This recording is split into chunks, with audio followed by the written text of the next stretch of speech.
Assalamualaikum warahmatullahi wabarakatuh. Perkenalkan, nama saya Alifia Winnie Noviana, NIM 186.442, Fisika B.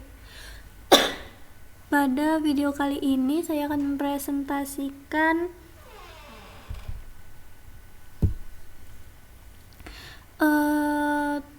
daripada tugas UAS mata kuliah kewirausahaan.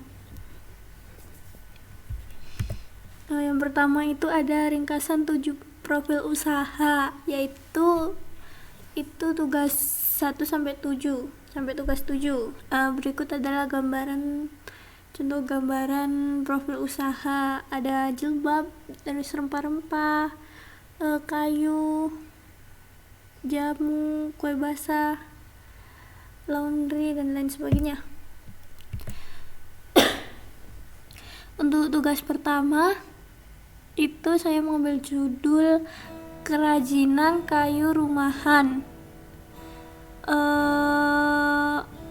Kerajinan kayu rumahan didirikan oleh Pak Wesman pada tahun 1982 dengan modal awal itu sekitar 1 jutaan. Untuk laba yang diperoleh Pak Wesman tersebut itu 500 per biji, dan dalam sehari Pak Wesman bisa menghasilkan 250 biji. Bagaimana pendistribusiannya? Pendistribusiannya itu dikirim melalui pengepul untuk dibawa ke pabrik yang lebih besar. Bahannya yang digunakan itu diantaranya ada kayu waru, kayu mahoni, kayu suren. Alat yang digunakan itu ada gergaji mesin dan gergaji biasa, tatah, omak luntung, kampak, palu, mesin bubut, dan lain sebagainya. Kendalanya yaitu ada pemadaman atau listrik mati. Kenapa? Karena jika pemadaman atau listrik mati, otomatis gergaji mesin dan omak luntung tersebut tidak dapat digunakan karena harus membutuhkan yang namanya energi listrik. Yang kemudian kendalanya ada lagi, yaitu harga kayunya mahal sehingga tidak mampu membeli untuk membuat kayu bongkahan rumahan. Lalu untuk langkah-langkahnya itu pertama, kayu dicacel membentuk seperti silinder panjang yang nanti akan dibubut dan dihaluskan dengan seperti amplas. Terus tugas kedua, apakah Anda tertarik usaha di tugas 1? Menurut saya pribadi, saya kurang tertarik. Karena apa? Dikarenakan banyak risiko. Seperti harus membutuhkan ketelitian yang sangat mendalam. Jika salah dalam mengambil langkah, takutnya nanti akan terjadi suatu kecelakaan seperti tangan terluka dan lain sebagainya. Terus di tugas ketiga itu saya mengambil judul wirausaha laundry. Wirausaha laundry, saya mewawancari Ibu Sumarti, yaitu Ibu Sumarti mendirikan wirausaha laundry pada tahun 2017 dengan modal 7 juta.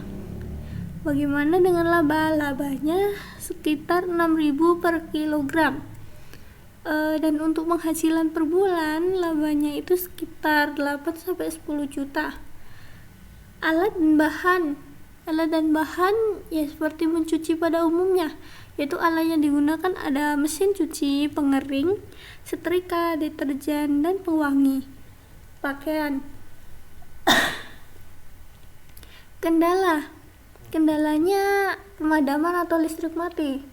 Sudah jelas kan kalau pemadaman atau listrik mati membuat mesin cuci, pengering, dan setrika tidak dapat bekerja karena membutuhkan yang namanya energi listrik. Lalu ada kendala lain, yaitu tidak ada panas matahari. Meskipun sudah memakai pengering, kalau tidak pakai panas matahari saat menjemur dirasa kurang afdol gitu.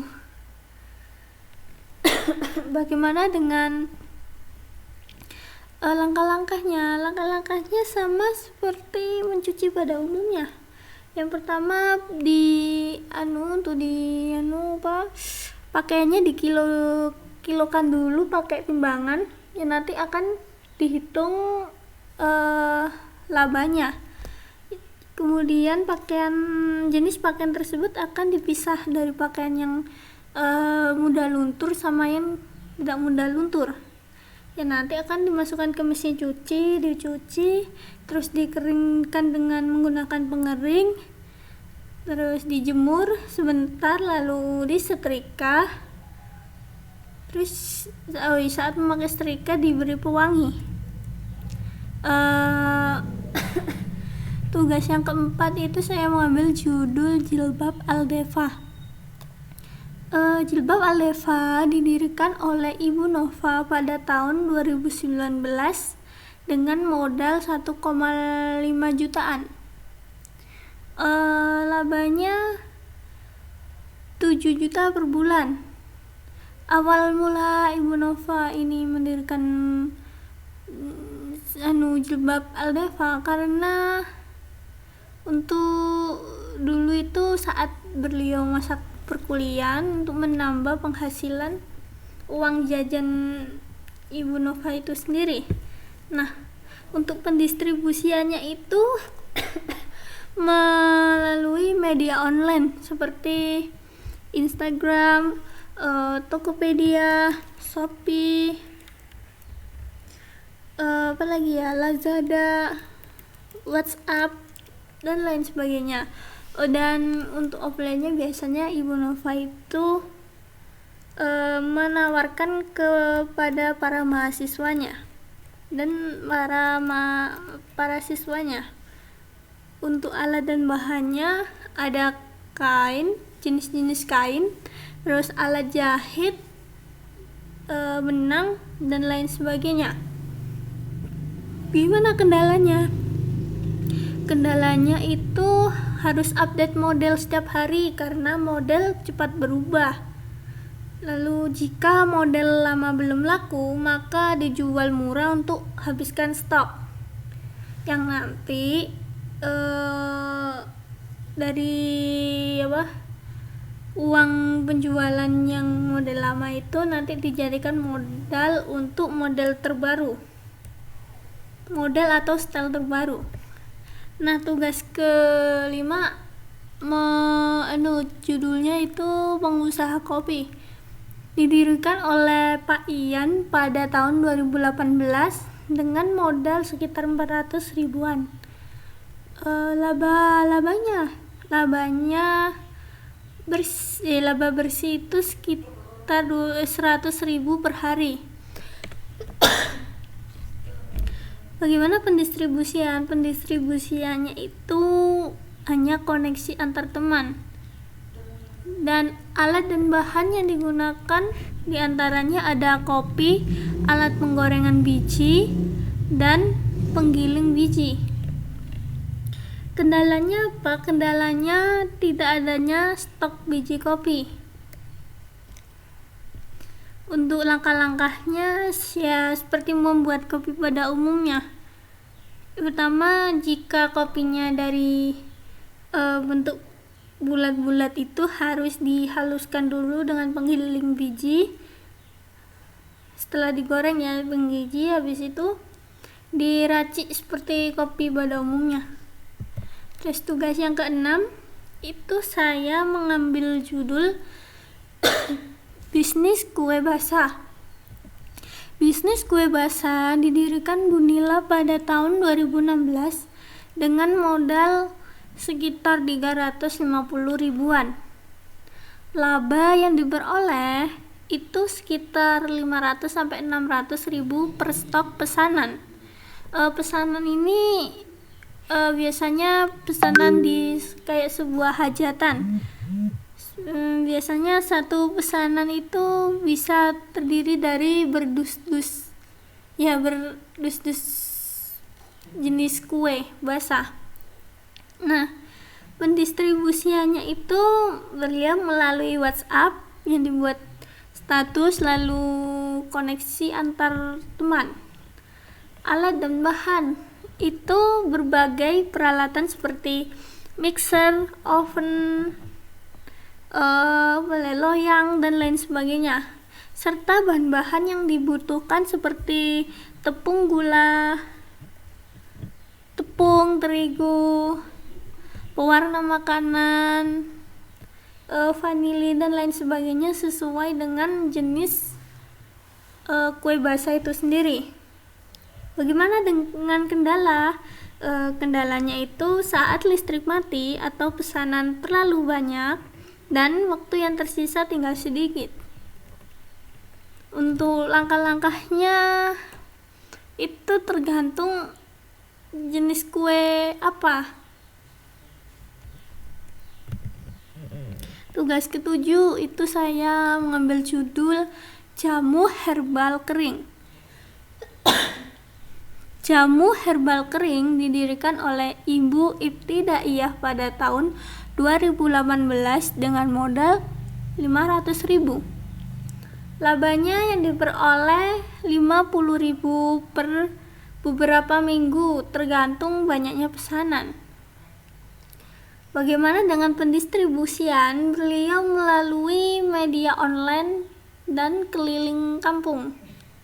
Nah, untuk alat dan bahan itu berupa parut, blender, dan wajan untuk alatnya, serta bahan-bahannya berupa berbagai jenis rempah-rempah seperti jahe, kunyit, tergantung jenis tipe jamunya. Nah, untuk kendala itu biasanya sepi penjual atau pemasarannya agak sulit. Langkah-langkah secara umumnya Ibu Ibtidaiyah membuatnya yaitu yang pertama itu rempah-rempah seperti jahe, kunyit itu dibersihkan dahulu, lalu diparut atau di blender. Habis itu diperas airnya, diperas sarinya, yang kemudian nanti digoreng, digongso atau digoreng sampai airnya menguap dan berupa seperti buliran-buliran pasir rempah kayak gitu. Nah, yang kedua dari video ini itu ada rencana usaha beserta analisisnya. Analisis SWOT. Apa? Untuk menyusun ide usaha diperlukan analisis SWOT. Nah, analisis SWOT itu terdiri dari ancaman dan peluang, pemetaan peluang, dan analisis SWOT itu sendiri. Untuk SWOT SWOT itu merupakan kepanjangan dari Strengths, Weakness, Opportunities, and Threats. Nah, analisis SWOT memiliki fungsi yaitu menganalisis lingkungan internal dan eksternal wirausaha perusahaan. Untuk lingkungan internal itu ya lingkungan di perusahaan itu sendiri, seperti bahan, terus kendala bahan, harga, pekerja, seperti gitu. Nah, untuk eksternalnya itu di luar perusahaan, seperti bagaimana minat para pembeli, terus ketertarikannya kayak gimana gitu, terus pesaingnya. Nah, yang selanjutnya ada kegunaan itu analisis SWOT digunakan untuk mengetahui langkah-langkah yang diperlukan dalam pengembangan usaha. ya kita harus mengetahui langkah-langkah bagaimana cara mengembangkan suatu usaha atau perusahaan tersebut biar lebih maju dan tidak bangkrut. Nah, yang terakhir kegunaannya itu ada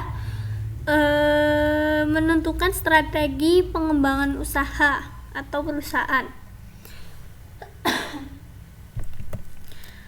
Untuk analisis SWOT tersebut udah ada yang tahu SWOT itu maksud dari kata-katanya apa. Nah, yang kata S itu kepanjangan dari strength, yang artinya atau yang dimaksudkan kekuatan apa suatu usaha yang kita buat nanti. Yang selanjutnya ada W, yaitu weakness. Apa itu weakness? Weakness itu seperti kelemahan apa yang kita hadapi dalam usaha atau perusahaan. Itu sebelum mendirikan perusahaan. Lalu ada O, yaitu opportunities, yaitu kesempatan apa yang bisa kita kejar dalam mendirikan usaha atau perusahaan. Dan yang terakhir ada T, T itu threats, yang dimaksudkan ancaman yang akan datang saat usaha sudah berdiri.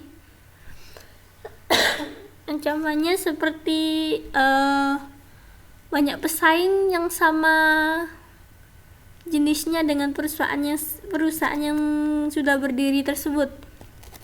Nah, saya mengambil contoh, saya pengen mendirikan usaha butik. Nah, itu saya akan menganalisis SWOT-nya. Yang pertama ada di S, strengths, yaitu gimana? Yaitu yang dibutuhkan banyak orang. Kan usaha butik juga dibutuhkan banyak orang, dan harganya bersaing serta bahan mudah didapat. Bahan dari pembuatan butik seperti kain, benang, mesin jahit itu termasuk mudah didapatkan. Lalu ada weakness. Apa weaknessnya? Weaknessnya itu harga bahan fluktuatif, terus sisa kain jahit yang tidak terpakai, serta kehabisan model terbaru. Weakness itu seperti kayak tadi permasalahan ya. Ini nanti kita bingung. Nah, contohnya di sisa kain jahit yang tidak terpakai, kan jika kita tidak memikirkan solusinya, maka sisa kain jahit tersebut bisa menjadi masalah. Lalu ada O, yaitu opportunities, yaitu penyewaan baju pengantin atau wisuda, atau penyewaan buat acara keagamaan dan hari nasional. Lalu T, threat-nya itu apa? Ancamannya jika perusahaan butik ini sudah berdiri. Nah, threat-nya itu banyaknya toko butik lain. Jadi otomatis kan banyak pesaing. Nah, setelah mengetahui analisis SWOT-nya, SWOT-nya, maka kita harus jelas menentukan strateginya. Nah, untuk menghitung peluang dan ancaman, itu hitung peluang dikurangi ancaman. Untuk menghitung peluangnya, jika peluang lebih kecil daripada ancaman, maka diperlukan evaluasi dan coba lagi. Evaluasi perusahaan atau usaha tersebut dan dicoba lagi dari awal apa yang perlu dilakukan. Nah, strateginya itu ada menjaga kualitas kain, harganya harus tetap atau buy to get one. Kayaknya seperti beli 2 baju dapat 1 kaos, dua seragam dapat 1 sabuk gitu sebenarnya. Terus ada diskon. Biasanya diskon ini lebih diminati kalau menjelang hari-hari besar seperti Idul Fitri, terus hari raya Natal, tahun baru, seperti itu. Lalu ada SDM optimal. Nah, sumber daya manusianya juga harus optimal. Apa sih sumber daya manusianya? Yaitu ya penjahit, penjual, atau resellernya. Yang terakhir strateginya ada kualitas kain dan model tampilan yang menarik atau sesuai era atau style. Nah, jika usaha sudah berkembang dan bertahan lama, itu sudah dinamakan baik. Nah, jika sudah baik, maka perlu pemetaan peluang usaha agar usaha tersebut dapat berkembang dan bertahan sehingga meminimalisir adanya kebangkrutan di kemudian hari. Sekian, terima kasih.